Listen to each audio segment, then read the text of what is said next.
네, 오늘은 미움을 받을 것이나 미움을 받을 것이나 라는 제목으로 말씀을 전하도록 하겠습니다. 기독교인이 칭찬만 받으면 좋겠는데 주님께서는 미움을 받을 것이나 이렇게 말씀을 하시니까 우리 마음은 참 불편합니다. 주님께서는 이 땅에서 기독교인들이, 당신의 제자들이 그냥 안락한 생활을 하다가 천국으로 오기를 원하시지 않습니다. 왜냐하면 그런 삶이 그리스도인이라면 주어지기 어렵기 때문에 그렇습니다. 예수님이 세상의 대적이 된 것과 같이 예수님을 머리로 한 그리스도인들에게는 세상이 대적처럼 다가오게 마련이기 때문에 그렇습니다. 즉 미움을 받을 것이나 라는 말씀은 너희가 내 안에 있다면, 내 생명이 드러나고 있다면 반드시 그러한 모습으로 흘러가게 될 것이고, 그러한 가운데서도 믿음을 굳게 지키고 하나님을 기다리는 자를 하나님께서 상 주시고 천국으로 인도하실 것이다 라는 말씀을 해주시고 계시는 것입니다. 우리는 주님께서 제자들을 부르시고 파송하는 내용인 마태복음 10장을 계속해서 살펴보고 있습니다. 10장에는 제자의 삶이 무엇인가, 제자도란 무엇인가를 가르쳐주고 있습니다. 지금 나의 삶과 비교해 보면서 과연 이 이스라엘 백성들 중에 이 사도된 자들, 이들의 삶이 내 삶과 어떠한 차이점이 있고 어떠한 부분은 비슷한지를 생각해보고 영적 각성과 도전을 받는 시간이 되었으면 좋겠습니다. 16절을 보도록 하겠습니다. 보라, 내가 너희를 보냄이 양을 이리 가운데로 보냄과 같도다. 그러므로 너희는 뱀같이 지혜롭고 비둘기같이 순결하라 라고 말씀하세요. 주님께서 제자들을 세상에 보내시는데 세상이 마치 이리와 같다라고 말씀하고 계십니다.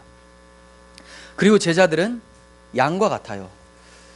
여기서 이리는 구체적으로는 이스라엘 백성들의 지도자들, 바리새인이나 서기관들을 가리킵니다. 그리고 거짓 선지자까지도 내어다 볼 수가 있겠죠. 말씀을 선포하는 사람들이에요. 마태복음 7장 15절에서 우리가 살펴봤었죠. 거짓 선지자들을 삼가라.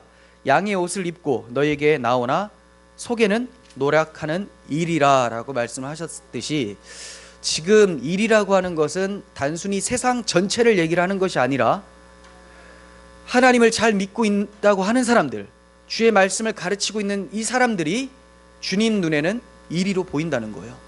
겉은 양과 같이 가면을 쓰고 있지만 주님께서는 그 속을 보시니까 이리더라 이렇게 말씀하고 계세요.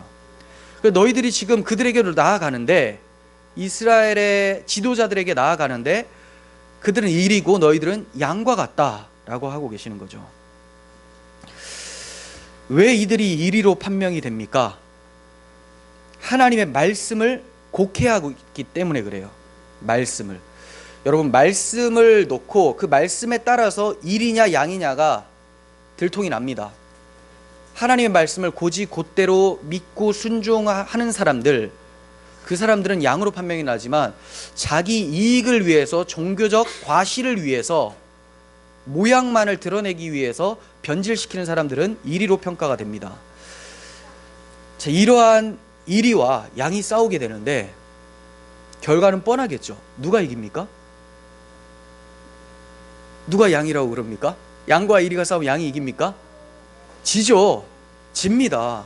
물어뜯깁니다. 그런데 양이 이길 수 있는 방법이 하나 있어요. 목자 옆에 있으면 되는 거죠. 목자 옆에 있으면. 그런 목자가 있었습니다. 구약시대 다윗이에요. 자기 양을 사자나 이리가 물어뜯어서 잡아가면 그냥 가서 다 없애버리고 구출을 해버립니다. 이런 목자 옆에 딱 붙어 있으면 양은 사는 거예요. 예수님이 이러한 목자세요. 우리는 예수 그리스도라고 하는 목자 옆에 딱 붙어 있을 때에 거짓 선지자들이 잘못된 해석을 하고 잘못된 것을 가르치고 세상의 풍조는 그 가르침에 따라 흘러가는데 거기에 잠식되지 않고 세상을 역행하면서 주의 말씀대로 살아낼 수 있는 능력이 주어지게 되는 거예요. 그러니까 우리는 딱 붙어 있어야 돼요. 목자 옆에. 목자 옆에서 멀어지게 되면 그 음성은 점점 희미해져 갑니다. 그러니까 사꾼이 부르는 소리가 마치 목자의 소리인 양 따라가게 되는 거예요. 하지만 우리가 늘 목자 옆에 있으면 목자의 음성을 듣게 되고 친근하게 들려지게 되고 누가 목자의 음성인지를 정확하게 분별할 수가 있게 돼요. 여러분, 그리스도를 놓지 마십시오. 그리스도가 여러분들의 생명을 보호해 주실 구원자십니다.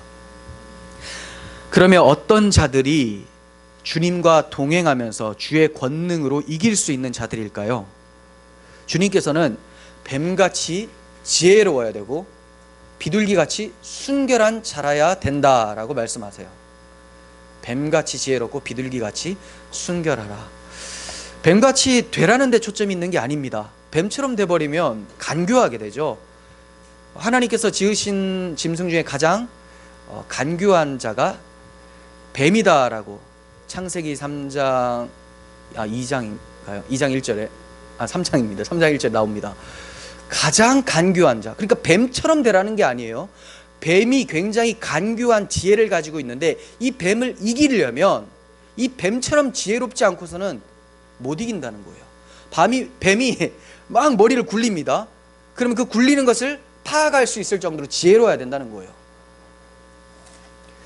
뱀은 아담과 하와를 속였습니다. 간교한 사탄입니다. 주의 제자들은 뱀에게 유혹되는 자들이 아니라 그의 지혜를 능가하는 그런 지혜를 가질 수 있는 자여야 돼요. 이런 지혜는 세상에서 절대로 나올 수가 없습니다. 자, 잘 생각해 보십시오. 세상에서 이런 지혜, 뱀을 이길 수 있는 지혜가 나올 수 없다고 말씀을 드렸어요. 그렇다면 모든 세상의 사람들은 그 뱀의 지혜 아래서 움직이고 있다는 것이 돼요. 왜 뱀의 지혜를 능가할 수 없느냐? 공중의 권세 잡은 자 마귀이기 때문에 그래요. 사람들은 그 마귀의 지혜 아래서 동화되어서 살아가게 됩니다. 그러다 보니까 이 마귀를 능가할 수가 없어요. 그러므로 하늘로부터 오는 지혜, 하나님께서 주시는 지혜를 받지 않으면 마귀의 세상에서 벗어날 수가 없습니다. 이것을 고린도전서 2장 6절에서는 이렇게 말씀합니다. 찾아보겠습니다. 자, 고린도전서 2장 6절 찾으신 줄 알고 읽겠습니다. 그러나 우리가 온전한 자들 중에서는 지혜를 말하노니 이는 이 세상의 지혜가 아니요 또 이 세상에서 없어질 통치자들의 지혜도 아니요. 자, 세상에서 찾을 수 없는 지혜라고 합니다. 오직 은밀한 가운데 있는 하나님의 지혜를 말하는 것으로서 곧 감추어졌던 것인데 하나님이 우리의 영광을 위하여 만세전에 미리 정하신 것이다 라고 해요. 자, 이 지혜가 뭔지 10절도 봅니다. 오직 하나님이 성령으로 이것을 우리에게 보이셨으니 성령은 모든 것 곧 하나님의 깊은 것까지도 통찰하시느니라. 사람의 일을 사람의 속에 있는 영 외에는 누가 알리요? 이와 같이 하나님의 일도 하나님의 영 외에는 아무도 알지 못하느니라. 자, 하나님께서 주시는 지혜를 어떤 식으로 받을 수 있냐면 단 하나의 통로밖에 없어요. 성령이라는 겁니다. 성령. 그래서 사도행전에서 예수를 믿는다고 고백은 했지만 성령의 충만을 받지 못한 사람들이 나오기 때문에 사도들이 안수하여 성령을 받게 하는 것을 보게 되죠. 성령의 조명하심을 통해서만 성경이 바르게 해석되어지고 그 믿음의 내용들이 나에게 능력으로 나타나게 되는 거예요. 그러면 이 성령께서 우리에게 그 조명하셔서 가르쳐 주실 내용이 무엇인가? 뱀이 패배하게 되는 이러한 능력을 가진 지혜가 뭐냐? 이것을 바울이 얘기를 하는데 고린도전서 1장 18절을 보겠습니다. 성령께서 우리에게 증거하는 지혜가 바로 이런 지혜예요. 18절 보시면 십자가의 도가 멸망하는 자들에게는 미련한 것이요 구원을 받는 우리에게는 하나님의 능력이다. 기록된 바 내가 지혜 있는 자들의 지혜를 멸하고 총명한 자들의 총명을 폐하리라 하였으니 지혜 있는 자가 어디 있느냐? 선비가 어디 있느냐? 이 세대의 변론가가 어디 있느냐? 하나님께서 이 세상의 지혜를 미련하게 하신 것이 아니냐?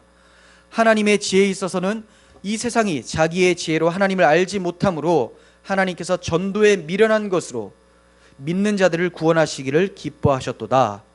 유대인은 표적을 구하고 헬라인은 지혜를 찾으나 우리는 십자가에 못 박힌 그리스도를 전하니 유대인에게는 꺼리끼는 것이요 이방인에게는 미련한 것이로되 오직 부르심을 받은 자들에게는 유대인이나 헬라인이나 그리스도는 하나님의 능력이요 하나님의 지혜니라.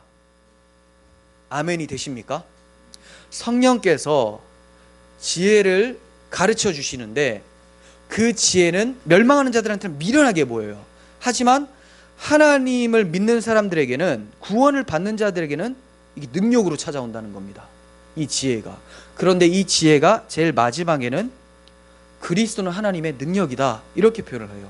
그러니까 그리스도가 우리의 지혜로 찾아오지 못한다면 우리는 세상을 이길 수가 없다, 마귀의 지배 아래서 생활하게 된다는 것을 바울이 애타는 마음으로 가르쳐주고 있는 거예요.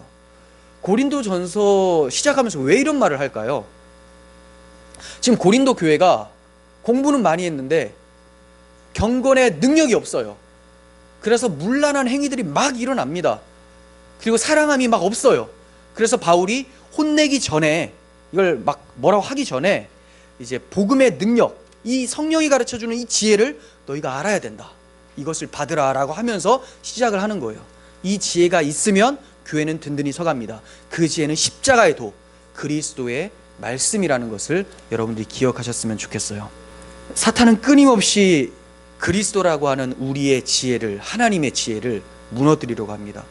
그래서 그리스도가 귀찮게 느껴지고 지루하게 느껴지고, 이제 그리스도 외에 내 삶 속에서 좀 생활이 윤택해지는 것을 많이 생각하게 만듭니다.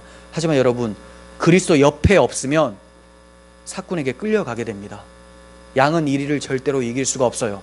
목자만이 이리를 이길 수가 있습니다. 여기서 비둘기 같은 순결함, 비둘기같이 순결하라고 했는데 이 순결함은 뭘까요? 순결이라는 단어는 아켈라이오스라는 헬라어인데요, 썩지 않은, 손상되지 않은이라는 거예요. 그러니까 말 그대로 정말 순금과 같이 그 안에 불순물이 하나도 없는 상태, 그것을 순결이라고 합니다. 비둘기같이 순결하라, 이렇게 아무것도 섞이지 말라, 이렇게 말씀하시는데, 자, 그럼 이 섞이는 것이 뭘까요?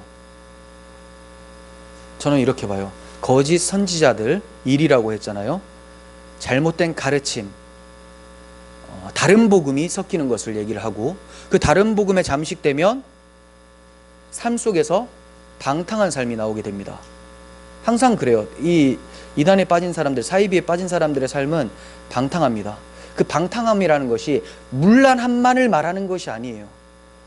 하나님 앞에 있어서 굉장히 방탕한 사고로서 하나님을 대적하는 사고로도 비춰지게 되는 거예요. 이러한 섞임이 우리들의 순결을 막을 수가 있다는 거예요. 그래서 계시록 14장 4절에서는 이러한 방탕함과 순결치 못함을 이렇게 표현합니다. 이 사람들은 여자와 더불어 더럽히지 아니하고 순결한 자라, 어린 양이 어디로 인도하든지 따라가는 자며 사람 가운데서 속량함을 받아 처음 익은 열매로 하나님과 어린 양에게 속한 자들이니 그 입에 거짓말이 없고 흠이 없는 자들이더라. 자, 어떤 자들이 순결한 자라고 합니까? 여자와 더불어 더럽히지 않는다. 자, 이것을 단순히 그 외적인 간음을 국한한다고 생각하시면 안 돼요. 물론 그러한 것도 방탕함이죠. 하지만 여기서 그 입에 거짓말이 없고라고 했어요. 하나님의 말씀, 복음을 온전히 받은 자를 얘기를 하는 겁니다. 세상의 흐름에 따라가지 않고 하나님 말씀에 자신을 비추어 봐서 말씀대로 순종하여 순결을 지켜내는 그리스도인들을 얘기를 하는 겁니다. 이러한 순결함이 없이는 이리에게 물어 뜯긴다는 거예요. 여러분, 우리가 뱀같이, 아니 뱀을 능가하는 그리스도의 십자가 도를 가슴 깊이 새겼으면 좋겠고, 이 십자가의 도가 능력으로 나타나서 삶 속에서 정말 그리스도의 순결한 신부와 같이 하나님의 영광을 드러낼 수 있는 사람으로 설 수 있었으면 좋겠습니다. 그러기 위해서는 그리스도를 부지런히 찾으시기를 바랍니다. 17절, 사람들을 삼가라, 그들이 너희를 공회에 넘겨주겠고 그들의 회당에서 채찍질하리라 라고 합니다. 왜 사람들을 삼가라 라고 말씀하시냐면, 그 세상 사람들의 힘은 사람에게서 찾는 것을 자주 보게 됩니다. 내가 누구를 안다, 내가 저기 우리 집 앞에 있는 다리에 거지를 안다, 이렇게 얘기하는 사람 없죠? 왜? 자기 힘이 안 되기 때문에 그래요. 내가 대통령을 안다. 내가 국회의원 누구를 안다. 내가 뭐 삼성 회장을 안다. 아는 사람이 아무도 없죠. 힘이 없는 거예요, 세상적으로 봤을 때. 근데 세상 사람들은 그것을 힘으로 갖습니다. 하지만 주님의 제자들은 사람이 아니라 하나님을 힘으로 삼아야 된다고 말씀하시는 거예요. 사람들은 오히려 교회를 박해할 겁니다. 왜냐하면 세상의 원수인 하나님을 머리로, 하나님을 주인으로 삼고 있기 때문에 박해를 하게 되는 거예요. 세상 모두가 힘을 합쳐서 하나님이 보내신 자 예수 그리스도를 대항한 것을 보십시오. 세상은 하나님을 주인으로 모시기를 싫어합니다. 그러므로 하나님을 주인으로 모신 그리스도인들이 나타나면 그들을 싫어하고 박해해요. 근데 박해하지 않는 이유는 뭐냐? 그리스도가 머리로서 전혀 그들에게 나타나지가 않는 거예요. 우리들의 삶 속에서. 예수님은 너희들이 사람을 이렇게 힘으로 삼는다면 반드시 그들이 오히려 뒤통수를 칠 거다. 왜냐하면 너희들은 하나님의 사람들이니까. 그런데 뒤통수를 치지 않는다면 너희들이 하나님의 사람이 아니라 오히려 사람을 힘으로 삼는 사람이기 때문에 너무나 비슷하기 때문에 그들이 박해하지 않을 것이다. 이렇게 말씀하시는 것과 같아요. 그리스도의 제자인 교회는 세상 속에서 사람들 속에서 살아가긴 합니다. 하지만 세상과 사람을 의지해서는 안 돼요. 주님의 말씀대로 이제 세상은 그리스도인들을 법정에 세울 겁니다. 지금까지 역사 속에서 많은 그리스도인들이 법정에 세워졌고 참수형을 당하기도 했고 사자굴에 던져져서 뜯기기도 했습니다. 오늘날 이제 종교의 탄압도 일어날 수가 있습니다. 동성애 차별 금지법이나 낙태죄 폐지 등과 같은 법안을 발의해서 교회가 법정에 설 수도 있습니다. 이거 설교하거나 이것을 잘못됐다고 얘기를 하면 끌려가게 되는 것이죠. 이를 피할 수 없는 상황이 오더라도 우리는 세상 사람들을 삼가해야 돼요. 그냥 적당하게 동화돼서 맞춰주고 내가 나도 충분히 이해해. 여러분, 우리가 이해를 못하는 건 아니죠. 용납을 못할 뿐입니다. 근데 용납을 하게 되면 그것이 동화되는 거예요.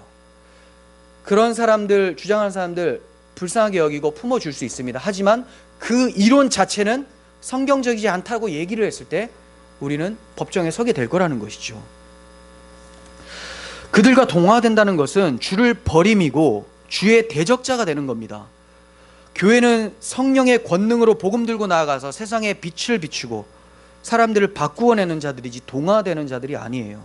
히브리서 13장 5절에서 히브리서 기자는 이렇게 얘기를 합니다. 돈을 사랑하지 말고 있는 바 족한 줄로 알라. 그가 친히 말씀하시기를 내가 결코 너희를 버리지 아니하고 너희를 떠나지 아니하리라 하셨느니라. 그러므로 우리가 담대히 말하되 주는 나를 돕는 이시니 내가 무서워하지 아니하겠노라. 사람이 내게 어찌하리요 하노라. 이 말씀은 돈을 사랑하지 말라라고 했는데 돈이 힘이 된 자를 말합니다. 또 사람을 힘으로 삼는 사람들을 말합니다. 하지만 사람이 어찌할까? 하나님을 두려워해라. 하나님을 너희 편으로 삼아라 라고 말씀하고 있는 거예요. 왜냐하면 하나님은 결코 우리를 버리지 않아요. 사람들과 섣불리 동화됐다가 사람들에게 배신당하거나 또 하나님 앞에서 내쳐지는 경우가 없기를 바랍니다. 그게 바로 배도죠. 우리가 하나님을 끝까지 붙잡는다면 하나님은 절대로 우리를 버리지 않아요. 자기 아들까지 내어주신 이가 어떻게 우리를 버리실 수 있겠습니까? 그 하나님을 붙잡으시고 세상을 역행하시며 복음의 일꾼으로 살아내시기를 바랍니다. 18절 또 너희가 나로 말미암아 총독들과 임금들 앞에 끌려가리니 이는 그들과 이방인들에게 증거가 되게 하려 하심이라.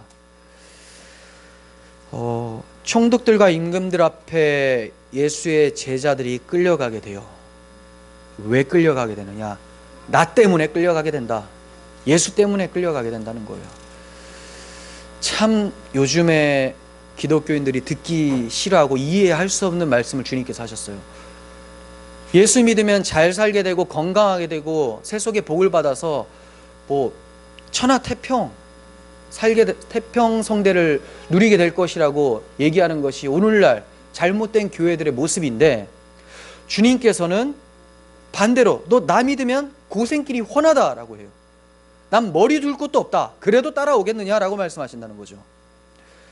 자기 때문에 고통을 당하게 될 것을 말씀하세요. 이렇게 말씀하시니까 이것을 듣는 제자들 중에 얼마나 몇이나 이 말씀을 좋아할까요? 유다 같은 사람들은 막 기겁할 노릇이에요. 아니 지금 로마의 압제에서 우리를 벗어나게 해줘야 될 분이 오히려 우리가 미움을 받을 것이라니, 그러면 진다는 말일까? 이런 생각을 하잖아요. 그리고 정말 그들의 눈에는 예수님이 진 거예요. 십자가에 못 박혀서 죽어버리셨다는 거예요. 자, 이러한 주님의 말씀을 좋아할 만한 사람들이 얼마나 있을까요? 다 도망가지 않습니까? 아무도 없었다는 겁니다. 싹 다 예수님의 십자가 앞에서 도망가 버렸어요. 다 부인했습니다. 그런데도 이러한 말씀을 하신 이유가 뭘까요? 대비하라는 거예요. 대비. 예수님이 기도하러 갔었죠. 겟세마네에. 제자들 뭐 하고 있었습니까?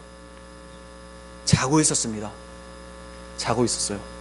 어찌해서 너희가 깨어있지 못하느냐? 잠깐이라도 깨어있지 못하느냐? 언제까지? 십자가 질 때까지라도 깨어있었으면 성령께서 조명하여 주셔서 뭐가 승리인지 보여주셨을 텐데, 이들이 자고 있었으니까 나는 저를 모른다 하고 저주하면서 부인하고 떠나간 그런 베드로의 모습, 유다하고 무슨 차이가 있습니까? 우리가 베드로, 로마 카톨릭에서는 베드로를 초대 교황으로 여겨서 우상시하는데 무슨 능력이 있어요? 여기에 다 똑같아요. 대비하지 못해서 그렇죠. 주님께서는 십자가 지시기 전부터 제자들한테 대비하라, 준비하라 라고 말씀하고 계시는 거예요.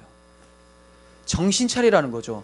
이리한테 물려가도, 호랑이한테 물려가도 정신만 차리면 산다고 얘기를 하죠. 그런데 이 정신 차릴 것이 뭐냐면, 우리 주님이 나를 불러주셨다. 나를 불러주셨다. 나는 우리 주님이 보내주신 자다 라는 정체성과 사명감을 잊지 말라는 거예요. 다시 한번 생각해 보세요. 어떻게 대비하느냐? 주님이 나를 불러주셨다. 특별히 나를 태초부터 택하셔서 부르셨다. 난 주님의 백성이다, 제자다. 이 정체성 없으면 먹힙니다. 또 하나, 불러주신 것뿐만이 아니라 보내주셨다. 나를 하나님의 입술로, 하나님의 손과 발로 목숨을 아깝지 않도록 다 내어줄 수 있는 사명을 주신 사명자다. 정체성과 사명감을 버려버리면, 잊어버리면 미움을 당할 때 주를 부인하게 된다는 겁니다. 여러분, 정체성과 사명감, 이것은 우리를 불러주시고 우리를 보내신 그분을 끊임없이 생각하는 것, 이것이 바로 힘이다라는 것을 기억하셨으면 좋겠어요. 총독들과 임금들 앞에 서게 돼서 미움을 받는다고 해요. 왜 주님께서는 굳이 총독들과 임금들 앞에 세우실까요? 예수님이 이 땅에 오셨을 때도 헤롯 당국은 난리가 났습니다. 진짜 왕이 나타났으니까 지금까지 왕 행세를 했었던 헤롯이 난리가 난 거예요.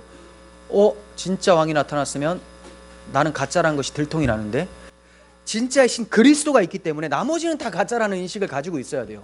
그런데 이 가짜 같은 세상은, 가짜를 숭배하는 세상은 진짜의 신 그리스도가 나타나니까 난리가 나버린 거예요 지금. 그래서 진짜를 없애면 내가 가짜지만 진짜 행사를 계속할 수 있겠다라고 해서 예수님을 죽이기로 하죠. 그런데 이제 예수님을 십자가에 못 박고 죽였다고 생각을 했는데, 이 진짜 왕의 사람들이 왕 같은 제사장으로 우후죽순 막 생겨나기 시작하는 거죠. 얼마나 두렵고 떨리겠습니까? 저놈, 이 세상 나라는 없어질 나라인데 진짜 영원히 견고한 그 나라 백성, 왕 같은 제사장들이 하나씩 일어나니까 뭐 골치 아픈 거예요. 저놈들 어떻게 해야지 없애고 이 로마가 든든히 설 수 있을까? 이 고민을 하게 되는 것이죠. 이 세상의 왕들이 그들을 가만히 두겠습니까? 그래서 그들 앞에 끌려가서 박해를 당하게 된다고 말씀하고 있습니다.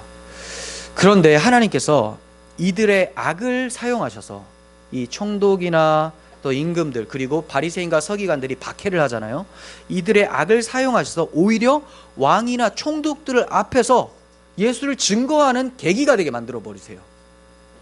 희한하시죠? 분명히 이 가짜들 앞에 서면 박해를 당하는데, 오히려 그 박해의 자리로 인도하셔서 박해를 하려는 그 사람을 변화시키게 하시려고 기회를 주신다는 거예요. 그런 사람이 있었었죠. 주님께서 승천하신 후에 제자들에게 이러한 사건들이 나타났습니다. 바울에게 나타났어요. 바울이 베스도 총독 앞에 끌려가서 아그리파 왕과 여러 고관들 앞에서 주님의 죽으심과 부활하심을 담대하게 증거를 했습니다. 그리고 로마로 호송되는 바울에게 성령께서는 바울아 두려워하지 말라, 네가 가이사 앞에 서야 하겠다라고 말씀하세요. 가이사, 진짜 세상에 가장 강력한 왕이었죠. 그 총독 정도가 아니었어요. 하나님께서는 여러 고관들과 총독과 임금들, 결국 가이사 앞에까지도 인도해내세요. 무엇을 통해서? 예수의 이름 때문에 미움받는 것을 통해서 그걸 사용하셔서 복음을 전파하고 계신다는 거예요.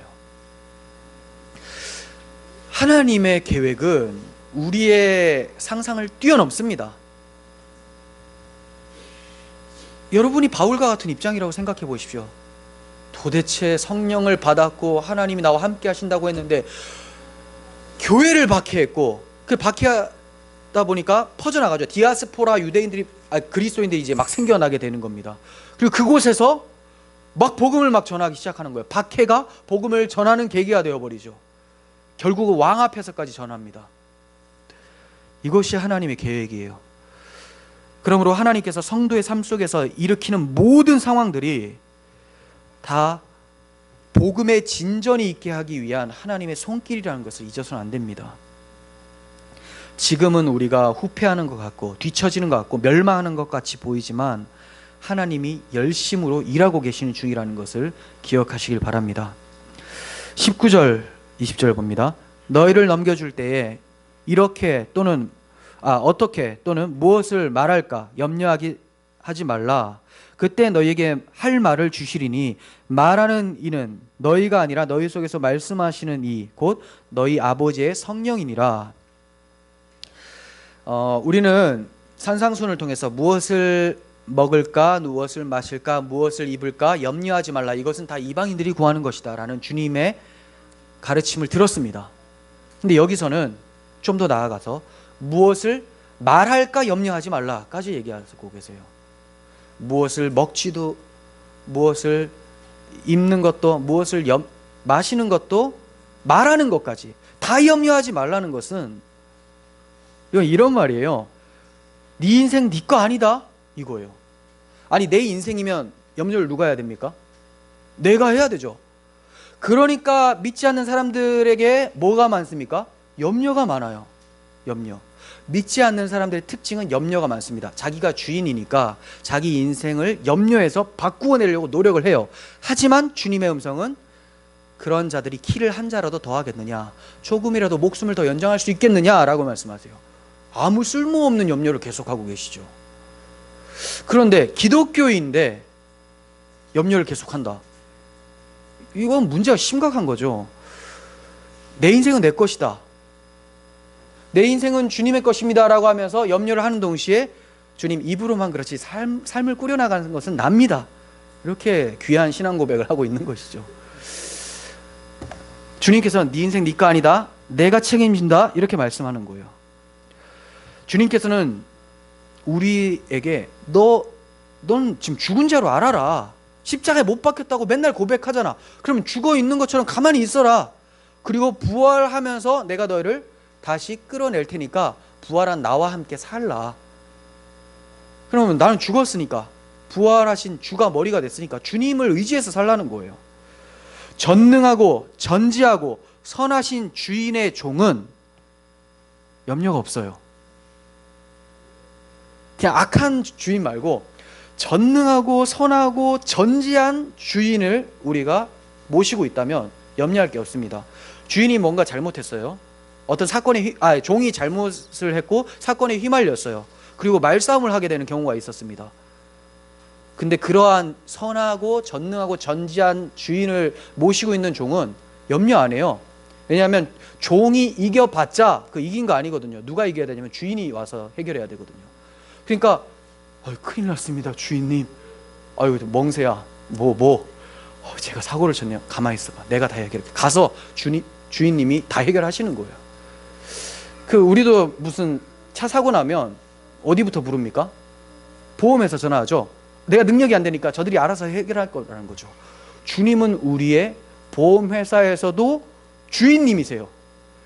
그냥 우리를 책임져 주시는 분이시라는 거예요.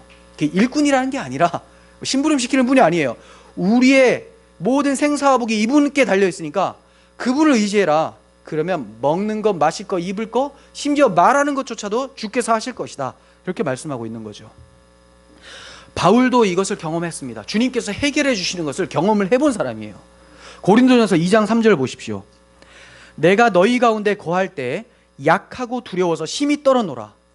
막 전파하려니까 자기 말도 잘 못하고 어눌해요. 그리고 이들이 바울을 사도로 잘 인정을 안 해주니까 불안하죠. 두렵고 떨립니다.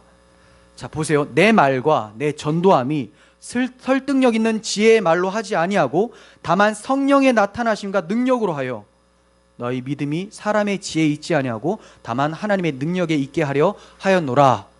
바울이 이렇게 전파했더니 사람들이 회심을 하게 되고 교회가 세워져 가는 것을 보게 됩니다. 바울은 이것을 목회하면서 경험을 했어요. 내가 내 뜻대로 막 하려고 했더니 안 되더라. 그런데 주님을 의지했더니 주께서 하실 말을 주시더라. 내 말과 전도함이 설득력 있는 지혜의 말로 한 것이 아니다 라고 얘기를 합니다. 성령의 나타나심으로 하시길 바랍니다. 우리의 지혜로는 때에 맞는 말을 잘 못해요. 어떤 때냐? 모든 때를 말하겠지만 지금 오늘 본문으로 생각을 해보면 이 때라는 것은 박해의 때입니다. 박해의 때가 찾아오잖아요. 그러면 때에 맞는 말을 못합니다. 주님을 부인하는 말을 하게 될 거라는 거예요. 내 머리로 굴리면 내가 지금 여기서 부인하고 탈출해서 복음을 또 열심히 전파하는 것이 훨씬 낫지 않겠느냐라는 이 타협으로 가게 된다는 거죠. 적당히 타협하는 말을 하게 될 거예요. 이것이 때에 맞는 말입니까? 배도에 맞는 말이죠. 마귀의 타이밍에 잘 맞는 말입니다.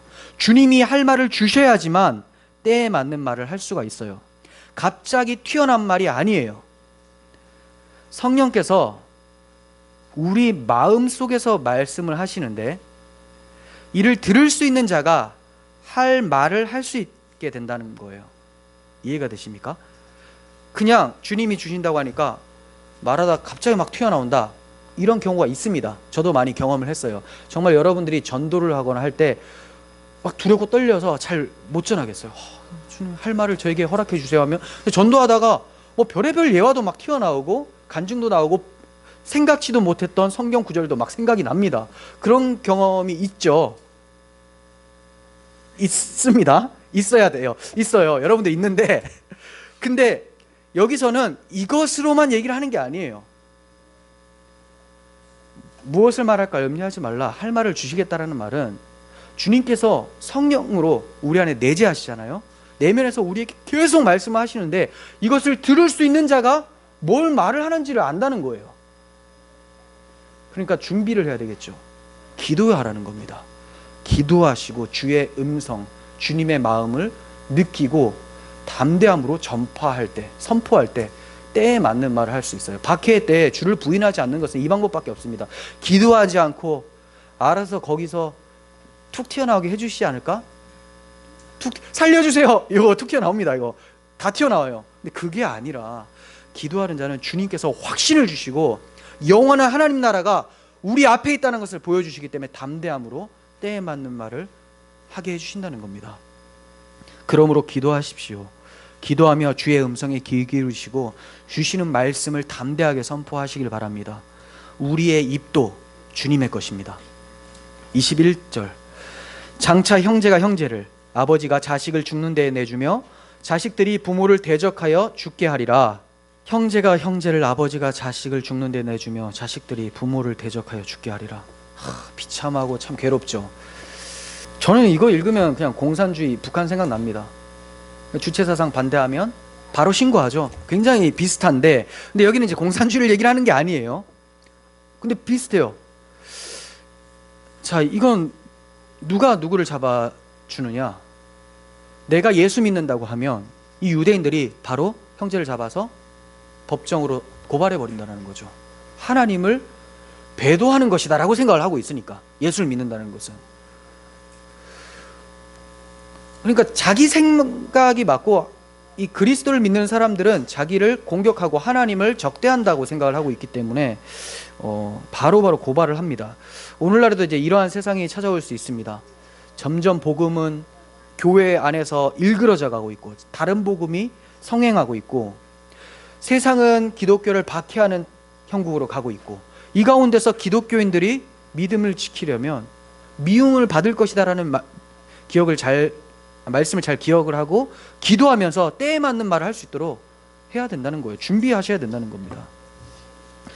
점점 세상은 자기중심적으로 흘러가게 돼요. 뭐 형제고 자녀고 뭐 없습니다.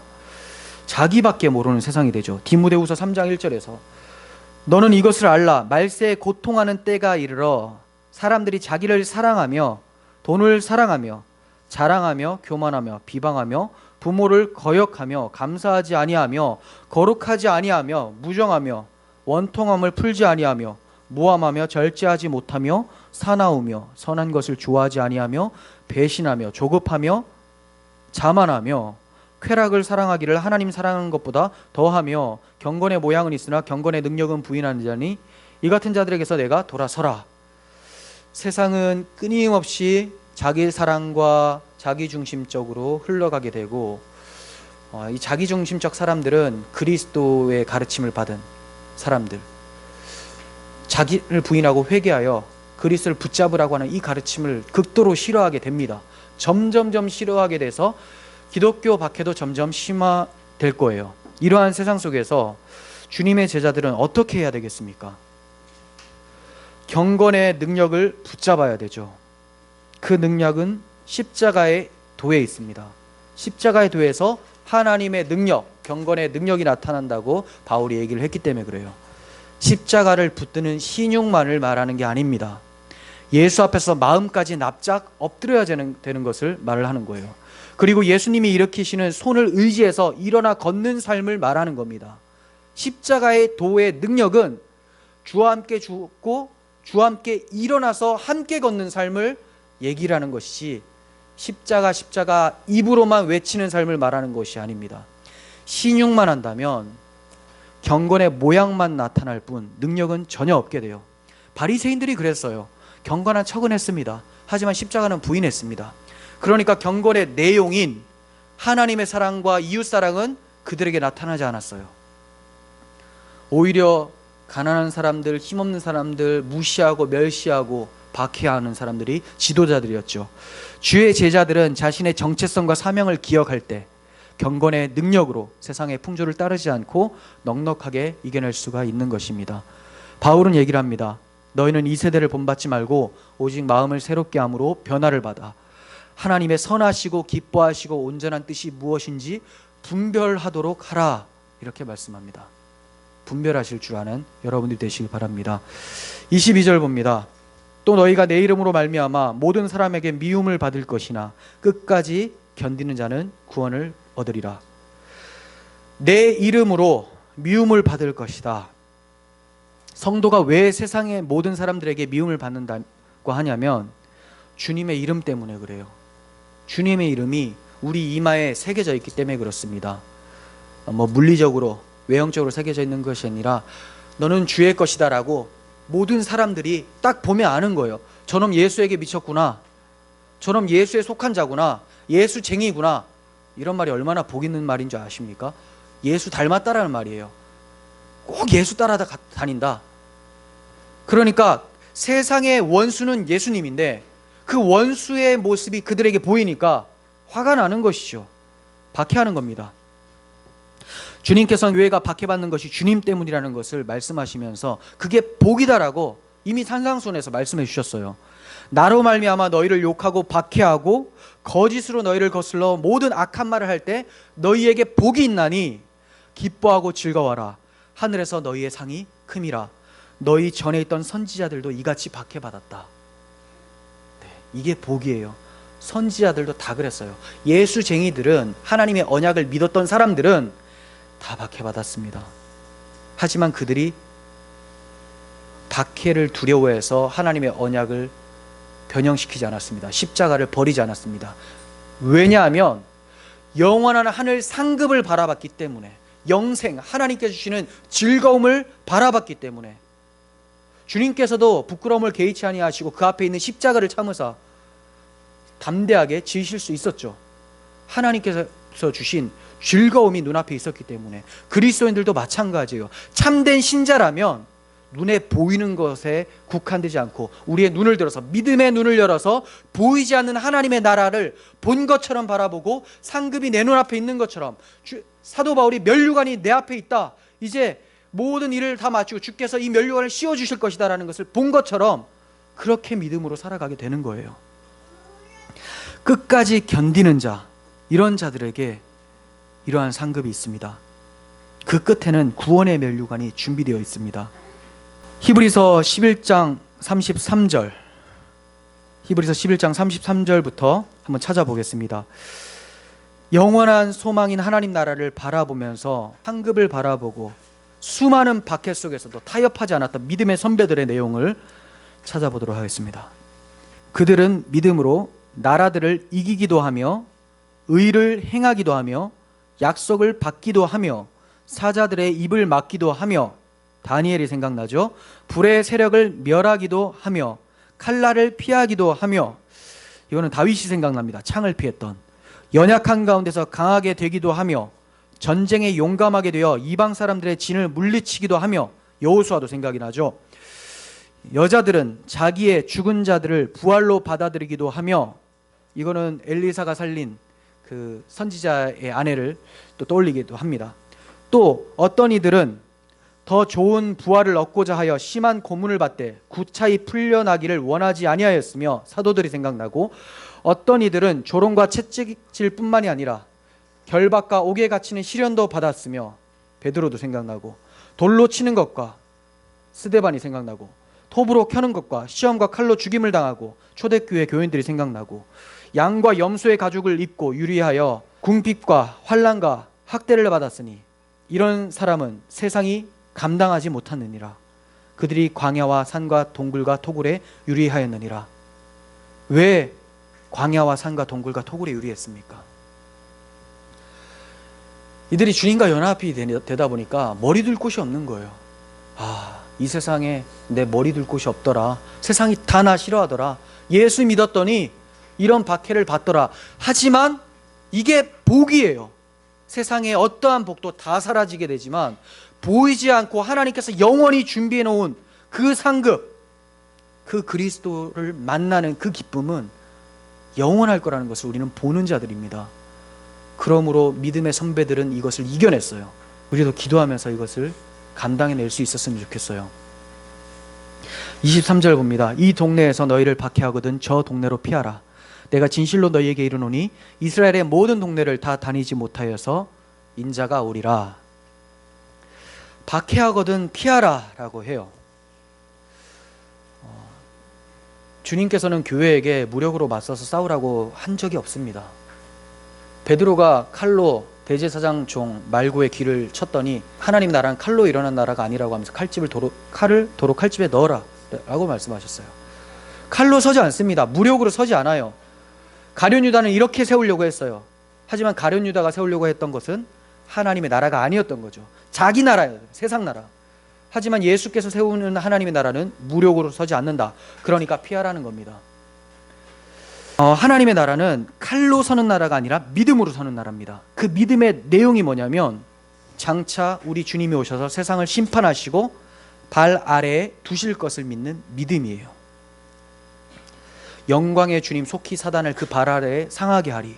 이렇게 로마서 16장 19절에서도 말씀하잖아요. 네. 그 말씀대로 우리는 이 믿음 가지고 싸우는 사람들이에요. 그 싸우니까 뭐 치고받고 싸운다고 많이 생각하는데 믿음 가지고 박해를 당하는 사람들, 이게 싸우는 겁니다. 예수님이 그렇게 싸웠죠. 근데 마귀가 졌어요.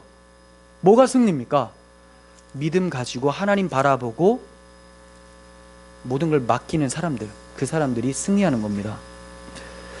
교회는 자기 힘으로 싸우는 자들이 아니에요. 그런 의미에서 투쟁과 항쟁을 하는 교회들, 오늘날 그런 교회들 많이 보는데 저는 교회라고 생각하지 않습니다. 예수께서 그렇게 하지 않으셨는데 자기는 그걸 합니다. 굉장히 정의로운 것 같아 보이지만 유대인들 측면에서는 가룟 유다가 정의로운 사람이었어요. 그렇죠? 우리나라 사람들 입장에서 그러한 교회가 굉장히 정의로운 교회 같아요. 민족주의 교회 같아요. 맞습니다. 민족주의 교회입니다. 가룟 유다는 민족주의자였으니까. 하지만 주님께는 사탄아 네가 할 일을 해라라고 말씀하셨어요. 네가 할 일을 해라. 그들은 그들 할 일을 하고 우리는 우리 일을 하면 됩니다. 십자가 붙들고 싸우고 싶으면 복음 증가하세요. 복음을 안 드는데 피켓은 계속 드시면 어떡합니까? 복음 증거하시고 한 손에는 복음, 한 손에는 사랑을 들고 그리스도의 계절이 오게 하라. CCC의 구호잖아요. 이렇게 가시는 거예요. 여러분, 주님 곧 오신다고 했습니다. 주님이 오신다고 했으면 오시는 겁니다. 다른 사람 약속 어길 수 있어요. 주님은 어기지 않아요. 어떤 사람들은 능력이 없어서 어길 수도 있습니다. 하지만 주님은 전능하신 분이고 신실하신 분이기 때문에 반드시 오십니다. 계시록 22장 12절 보겠습니다. 보아라, 내가 속히 가겠다. 내가 상을 가지고 가서 너희가 행한 대로 갚아주며 상을 베풀 것이다. 나는 알파와 오메가요, 처음과 마지막이요, 시작과 끝이다. 자기 옷을 빠는 자는 복 있는 자들이다. 그들은 생명나무의 열매를 먹을 것이며 성문을 통해 성으로 들어가게 될 것이다. 여기서 옷을 빤다는 것은 예수 그리스도의 보혈로 십자가를 믿어서 자기 옷을 빤다는 겁니다. 악하고 마술을 행하며 음란하고 살인하고 우상을 숭배하고 거짓말을 즐겨하던 자들은 성 밖에서 성 안으로 들어오지 못할 것이다. 나 예수는 온 교회에 이 모든 것을 증언하기 위해 천사를 보냈다. 나는 다윗의 자손이요 빛나는 새벽별이다. 성령과 신부가 오소서 하고 말씀하십니다. 이 말을 들은 사람들도 모두 오소서 하고 외칩시다. 누구든지 목마른 자는 와서 생명수를 마음껏 마십시오. 이 모든 것을 증언하신 분 예수께서 말씀하십니다. 그렇다, 내가 속히 가겠다. 아멘. 주 예수여 어서 오소서. 주 예수님의 은혜가 여러분 모두에게 함께 하시기를 기도합니다. 아멘. 주님께서 약속해 주셨죠. 성도는 이렇게 반응해야 되는 거예요. 오소서, 이렇게 반응해야 돼요. 이러한 믿음의 삶을 사는 자들이 바로 주님의 제자고 하나님의 백성인 것입니다. 오늘 본문을 통해서 주님께서 우리에게 주시는 메시지는 증거하라. 그러면 고난을 받게 될 것이다. 그러나 끝까지 견뎌라. 내가 속히 올 것이다. 라는 메시지예요. 우리의 정체성과 사명을 항상 기억하고 주님 다시 오실 때까지 믿음의 걸음을 하나씩 옮겨가시길 바랍니다. 주 예수의 은혜가 우리 모두에게 있을 것입니다. 기도하겠습니다. 거룩하신 하나님 아버지, 주님이 우리와 함께 하시기 때문에 저희의 마음에 얼마나 큰 기쁨이 있는지요. 세상은 우리를 못살게 굴고 혼란스럽게 하지만 우리가 주님이 있기 때문에 반석 위에 세운 집과 같이 든든합니다. 아버지, 우리를 불러주시고 우리를 보내주신 주님을 기억하게 하시고 우리가 이 땅에 있는 그 이유, 사명을 잊지 않도록 도와주시옵소서. 우리 혼자 아닙니다. 공동체가 있고 이 공동체 가운데 거하시는 성령이 계심을 믿습니다. 성령께서 때에 맞는 말을 담대하게 허락해 주실 줄 믿습니다. 무엇을 하든지 다 성령께 의지하며 기도와 간구로 나아가게 하시고 경건의 능력이 우리들의 삶 속에 나타날 수 있는 그런 귀한 교회가 될 수 있도록 도와주시옵소서. 주님 곧 오신다는 그 약속 믿고 믿음으로 주님 오실 때까지 믿음 지켜내는 저희들 되게 하여 주시옵소서. 예수님의 이름으로 기도합니다. 아멘.